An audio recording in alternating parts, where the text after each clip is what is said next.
¿Qué tal? ¿Cómo les va? Muy buenos días. Como anunció Adriana del Capellán, recibimos hoy al senador Rafael Michelini, a quien le agradecemos su presencia. Gracias por venir. Gracias a ustedes. Bueno, el día después de un acto donde el Frente Amplio dio un mensaje, en particular el presidente, igual buena parte de los senadores hablaron más o menos de lo mismo, pero el tema de la unidad fue quizás el asunto medular que estuvo presente ayer en el acto del 26 de marzo. ¿Era necesario un mensaje de esas características?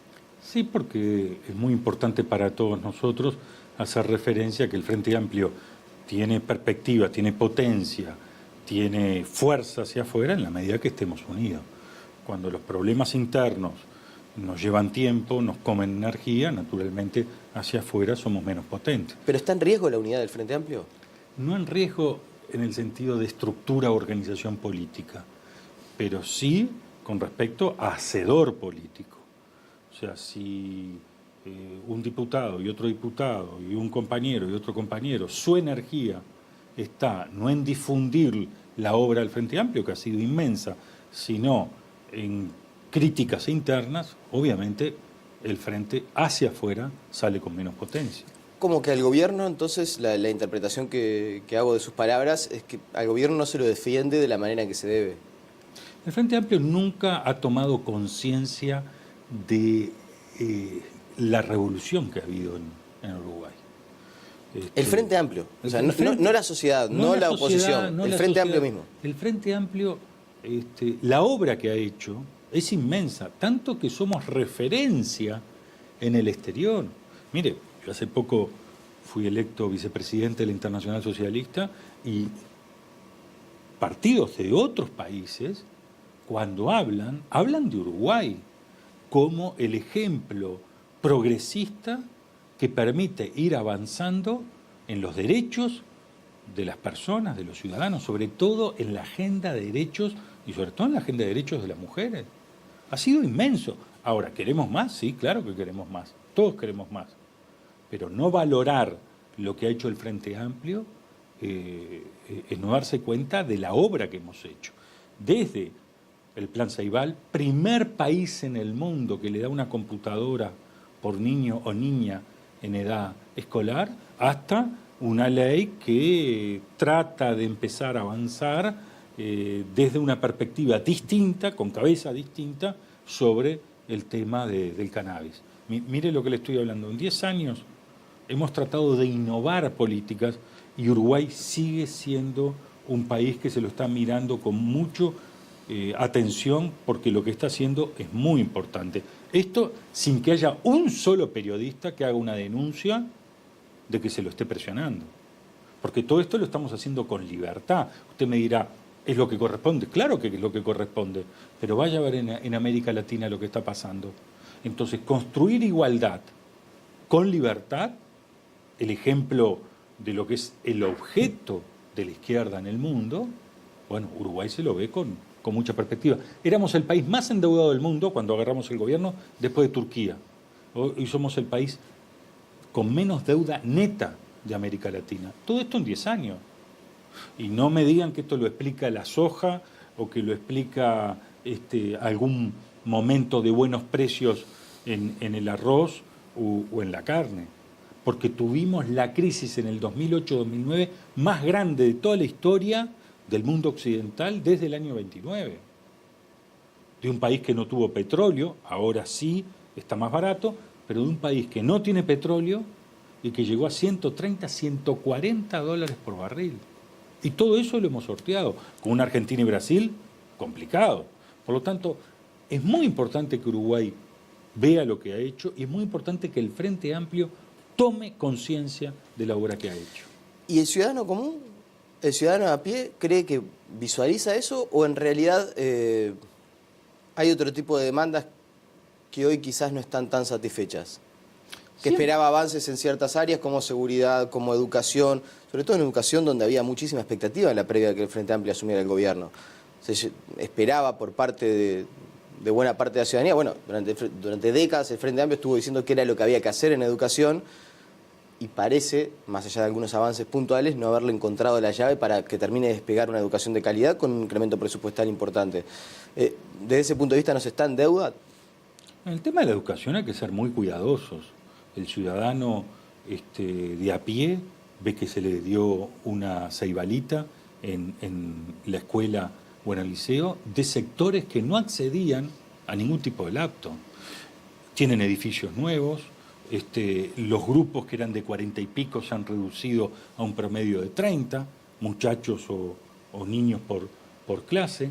Ahora, si usted me lo reduce a las pruebas PISA, sí, todavía tenemos debe, pero que uno tenga debe no significa que no reconozca lo que ha ocurrido y que no reconozca que a los sectores de más bajos ingresos se le ha mejorado sustancialmente la vida.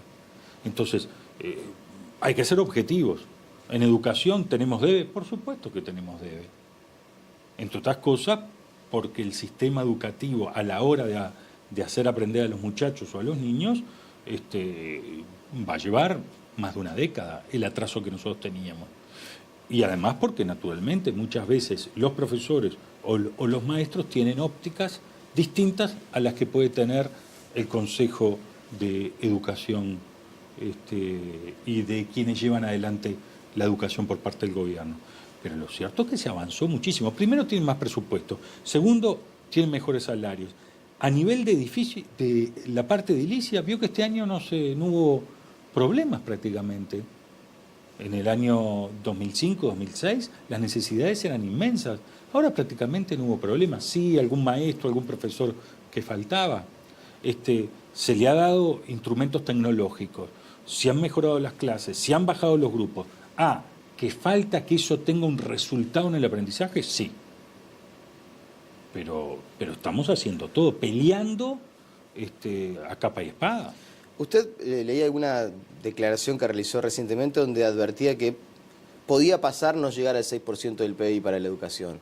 Y yo tengo la percepción que va a ser remotamente difícil llegar al 6% del PBI para la educación. Una cuestión numérica simplemente de lo que se necesita de incremento presupuestal y del margen fiscal que uno más o menos ha conversado con distintos actores políticos que existe. ¿Va a ser difícil enfrentar esa coyuntura? Esto de probablemente no llegar al 6% del PBI para la educación. El tema es cómo lo miremos, ¿no? Por supuesto que un 6% para la educación sería sumamente importante, sumamente importante. Y si el país empieza a crecer a un ritmo mayor, todavía es más difícil, porque los espacios fiscales son los que son. Ahora, también nosotros tenemos que hacer mucho hincapié es cómo se gasta ese dinero. No debería ser en salarios únicamente, aunque los salarios todavía necesitan estar más compensados. Quizás haya que lograr que entren más profesores y maestros para bajar la cantidad de niños o de jóvenes de los grupos. Fíjese que se habla que lo ideal sería no más de 25 por clase, todavía estamos arriba.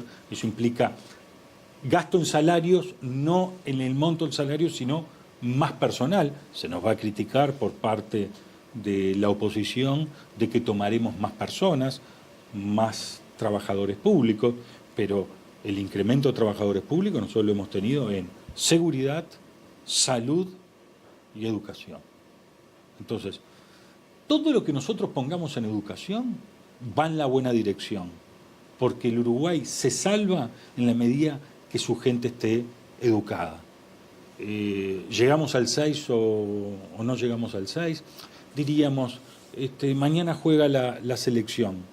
Por supuesto, todos queremos resultados, todos queremos que Uruguay gane. La pregunta es, ¿cómo lo vemos en la cancha?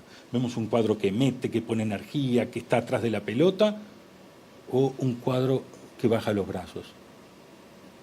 Todos queremos lo primero. Y la ciudadanía ve que el frente está permanentemente rascando la olla a ver si tiene más recursos para la educación, si puede hacer más cosas para la educación. Después, si llegamos al 6% o llegamos al 6%, va a ser una cosa numérica. Nadie ha puesto más recursos en la educación que el Frente Amplio. ¿Sabe, senador, que lo veo muy optimista con relación a la opinión o la formación que tiene la gente acerca del gobierno del Frente Amplio? Porque los últimos sondeos han mostrado un nivel de desaprobación que quizás hasta el momento el Frente Amplio no había tenido, en particular en estos últimos meses. Sin embargo, ¿usted visualiza que la opinión que tiene la gente del gobierno del Frente Amplio es muy positiva? Y cuando la gente vaya a votar, ¿qué va a hacer? ¿Por quién va a votar? ¿A usted no ve ni siquiera posible que la oposición pueda ganar? No, cuando la gente vaya a votar, ¿qué va a votar? ¿El proyecto de derecha? ¿Restricción del gasto? ¿Baja del déficit fiscal en forma abrupta? Imagínense un empresario, ya no hablemos de gente de a pie, un empresario que parte es proveedor a otras empresas que son proveedor del Estado y a la vez exporta o vende en el mercado interno. ¿Y qué le proponen ellos? ¿Hacer un ajuste fuerte de la economía? ¿Restricción de gastos? ¿Todo en función de las cuentas? ¿Sin mirar lo social? ¿Sin mirar la perspectiva de un país? Eso es lo que le han ofrecido hasta ahora. Eso es lo que ha ocurrido hasta que llegó el Frente Amplio. No se ha visto el presupuesto nacional ni la economía desde una perspectiva de ayuda al conjunto de la sociedad. ¿Que tenemos problemas? Tenemos problemas. Sí, de hecho venimos de hacer un ajuste, ¿no? ¿Cuál ajuste? ¿La consolidación fiscal? Sí, el ajuste fiscal. Bueno, usted lo llama ajuste fiscal. No, yo no. El común de la gente... De hecho, hasta el ministro de Economía reconoció que era un ajuste fiscal. Dijo, yo utilizo el término consolidación fiscal para no equipararlo con los ajustes anteriores. Pero si usted tiene un resfrío distinto, se le duele un pie. Cuando usted va a un médico y tiene un problema, una dolencia, le pide que el médico sea preciso. Mire, usted tiene un dolor en un pie, no dolor de cabeza, y por lo tanto la terapia es lo que corresponde. ¿Por qué nosotros hablamos de consolidación fiscal? Porque le dijimos al conjunto de la sociedad que no iba a haber un ajuste abrupto, no íbamos a pisar el freno en un auto que va a cierta velocidad, porque eso nos puede descarrilar. Nosotros dijimos, ¿nos preocupa el déficit? Tan nos preocupa el déficit que vamos a hacer que ese déficit en el 2019 esté 2,5 puntos. Imagínense si nosotros hubiéramos dicho, ya hay que cortar el déficit fiscal. Hubiéramos puesto a la economía en una situación de caída de la economía. Por lo tanto, la economía cayendo, íbamos a recaudar menos, íbamos a tener más déficit fiscal. Por supuesto que yo soy optimista en las cosas que está haciendo el Frente Amplio. Llevamos 12 años de una política económica seria, responsable, que el mundo nos ve. ¿Por qué los niveles de inversión del Uruguay son los que son y antes no eran? Porque hay confianza. Hay confianza que las reglas se respetan, hay confianza que hay una perspectiva, hay confianza que hay un profesionalismo. Si usted va a un cirujano, si usted se tiene que operar, ¿se opera con un cirujano o se opera con cualquiera? Se opera con un cirujano. La gente cuando tenga que votar, la gente cuando tenga que elegir gobierno, ¿a quién va a elegir? ¿A alguien que ha tenido 12 años de perspectiva de crecimiento permanente, con un desarrollo social y una preocupación social inmensa? ¿O va a elegir a aquellos que lo único que les interesa es que las cuentas cierren? Que por supuesto tiene que haber equilibrio macroeconómico. Lo dice alguien del Frente Liber Sereni, que tiene a Astori como su figura principal. Nosotros creemos que la economía, pero la economía sostenida a la gente. Imagínese que usted en su hogar le dice a sus hijos o a su familia, cada vez que en algún momento quieren ir al cine o quieren hacer un paseo, no, acá las cuentas tienen que cerrar. La economía es para generar buenas cosas a la familia, no convertirse en un fin en sí mismo. Senador, ya he leído alguna respuesta, esto en realidad es una pregunta introductoria. Imagino que está de acuerdo con la resolución del gobierno de apoyar este petitorio de la OEA para la liberación de presos políticos en Venezuela.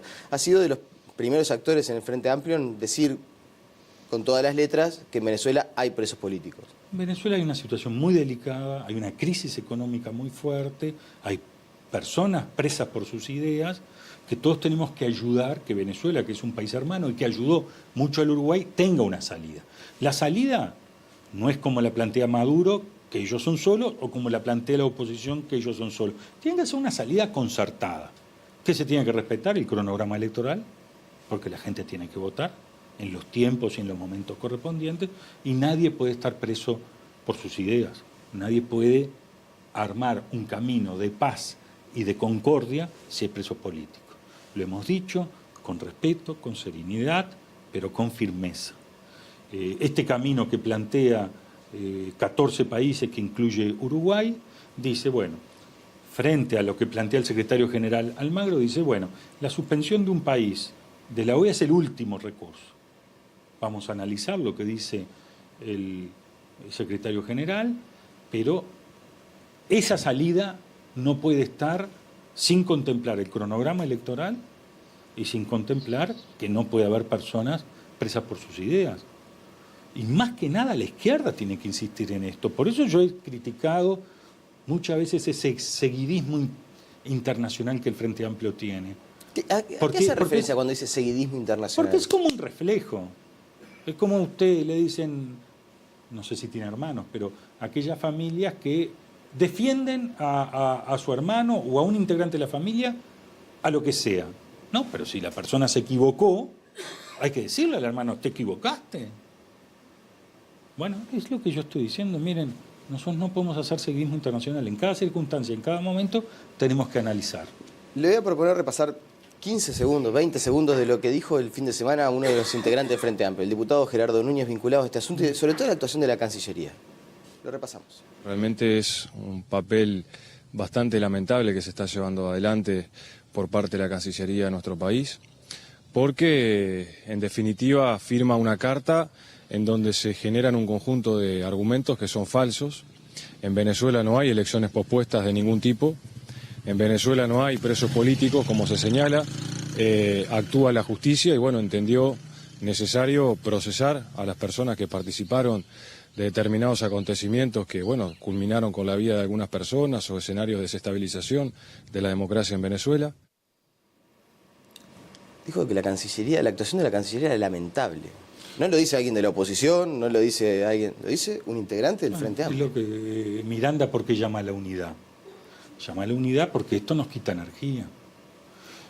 Yo creo que NIN está haciendo una gran gestión. Y NIN está tratando de encontrar, junto con otros países, salidas para la situación en Venezuela. Con una crisis económica muy grande, hay problemas de medicamentos, hay problemas de antibióticos.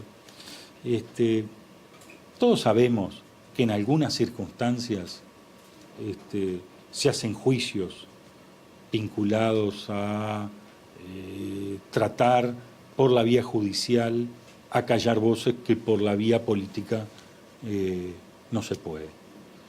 Cuando vino Héctor Rodríguez, un diputado de Venezuela, y me insistió que no había personas presas por su idea, le dije, ¿ustedes creen que solo van a sacar a Venezuela adelante? ¿No serán todos los venezolanos que lo saquen? Y para sacarlos todos los venezolanos, ¿ustedes creen que una parte va a aceptar que una de las figuras más importantes, junto con otros, como Leopoldo López, puede permanecer preso? Lo mismo le pasó a Chávez. Chávez estuvo preso un tiempo. ¿Y ustedes creen que se podía sacar adelante en aquel tiempo la situación de Venezuela con Chávez preso? O sea, una buena señal, más allá de este petitorio de la OEA y de la actitud que tomó el gobierno uruguayo, usted, incluso como vicepresidente de Internacional Socialista, entiende que una buena señal sería que Venezuela liberara a los presos políticos. Yo creo que hay un estado de concordia que se necesita en Venezuela para salir. Y ese estado de concordia implica, bueno, hay un cronograma electoral sobre el tema de las gobernaciones, no sé cómo se llama, de las provincias. Bueno, eso hay que echarlo a andar. Hay una serie de personas que están presas por aspectos políticos. Esas personas tienen que recuperar su libertad. Y habrá que ponerse de acuerdo, gobierno y oposición, que permita algunas medidas económicas para sacar a Venezuela adelante. Por ejemplo, Venezuela tiene acceso al crédito en la medida que la Asamblea Nacional autorice. Si no hay organismos internacionales que no se animan a dar esos créditos porque hay aspectos de legalidad. Y la Asamblea Nacional, o sea, el Congreso venezolano, está en manos de la oposición.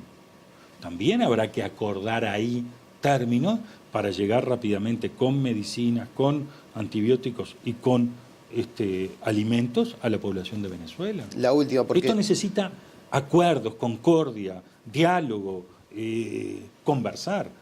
La última sobre el tema de rendición de cuentas e impuestos, porque también usted ha sido bastante... Sobre rendición de cuentas era la primera, porque veníamos hablando de Venezuela. Sí, bueno, retomo el tema de rendición de cuentas y lo que plantea gente dentro del Frente Amplio, que el otro día conversaba con Daniel Olesker, pero con otros sectores, dice, en realidad el 70% del Frente Amplio está de acuerdo con grabar o poner más impuestos al capital. Usted ha sido bastante claro en decir que no es el momento. ¿Hasta qué punto eso puede llegar a incidir en el marco de la próxima discusión de rendición de cuentas? Esto de sectores del Frente Amplio, mayoritarios, se puedan alinear en pedir subir el gravamen al capital. Marx decía que para construir valor se necesita capital y trabajo. El capital es lo más cobarde. Cuando usted lo aprieta mucho, se va. Entonces, para tener trabajo necesitamos capital. Uruguay ha tenido niveles de empleo muy altos y baja desocupación en todos estos años porque ha venido mucho capital a invertir, a construir silos, fábricas, empresas. Bueno, ahora estamos peleando para que se instale otra papelera más. Ese capital es el que nos da el trabajo. Entonces, ¿qué me interesa más? ¿Grabar el capital para sacarme el pecho y decir, lo grabé con 0,2 décimas más? ¿O que ese capital venga y me dé trabajo? Y haya miles de hombres y mujeres que tengan trabajo, sobre todo los jóvenes. Porque cuando hay mucho capital y se genera mucho trabajo, hay dos sectores que se benefician. Los jóvenes, y dentro de los jóvenes las mujeres jóvenes, que son las que viven más los problemas de trabajo, a pesar de que son las que más lo cuidan, porque las mujeres trabajan más que los hombres, y lo cuidan más, y todavía, como los empresarios son hombres, contratan hombres y no mujeres, y después las mujeres de más de 50 años. Yo no sé si han visto que en algunos supermercados ya empiezan a haber mujeres más de 50 años.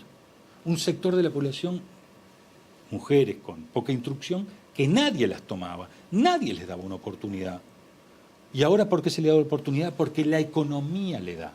Mire, hay 3 formas de distribuir. La primera es que haya trabajo, esa es la mayor distribución. Cuando hay trabajo, todos de alguna forma en la sociedad se defienden.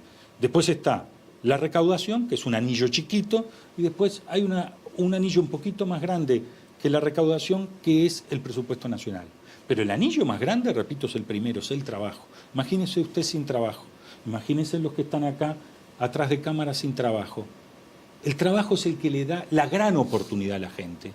¿Y cómo hay trabajo? Con capital. Ahora, tiene que haber un gobierno, un Estado que distribuya. Y ese Estado y ese gobierno que lo lleva al Frente Amplio adelante es el que nos garantiza que se distribuya mejor la riqueza. Ahora hay que generarla la riqueza. Se genera con capital y con trabajo, y en eso estamos.